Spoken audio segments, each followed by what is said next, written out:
जानी को के तू दोस्त शादी ससुर में जाके भूला जइबू का हो। जानी को के तू दोस्त शादी ससुर में जाके भूला जइबू का हो। चली जइबू हमा देखब के कर मुहामा जी नहीं पाई पगला रानी होई हवा। गम के तुम आंसू रुला जइबू का हो।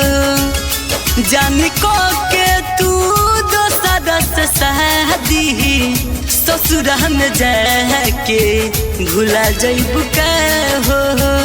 ससुर में जाके भूला जइबू का हो।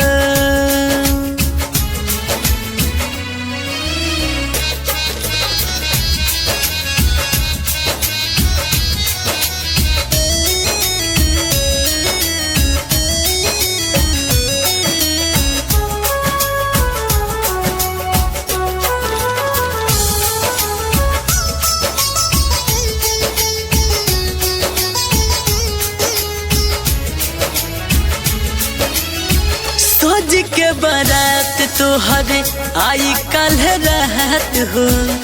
परते से नुरवा जइबू पियावा के साथ हो। वो कद से जुड़ी तोहरे जिंदगी के नाता। प्यार के मतलब रानी आज वे बुझाता। होते भी नुसहारे सजना के द्वारे।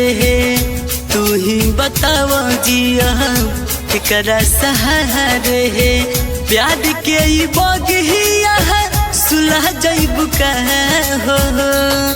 जानी को के तू दोस्त शादी ससुर में जाके भूला जइबू का हो।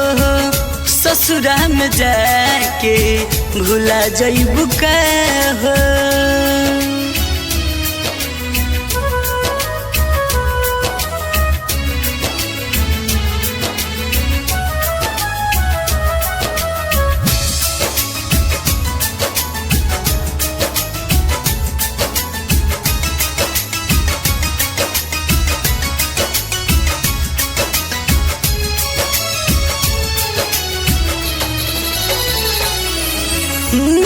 नैहर के मड़वाया पिया के चुनरिया है। सुलह सिंगार के जइबू गुजरिया है। राजा जितनर तुहसे कहे है बात हो। लगा के प्रीतिया करी जन घात हो। पिया संग जिंदगी के करबू शुरुआत हो। सोची के बात है कटी नहीं रात हो। दोसरा के बाग में है फूला जइबू का हो। जानी को के तू दोस्त शादी ससुर में जाके भूला जइबू का हो। ससुर में जाके भूला जइबू का हो।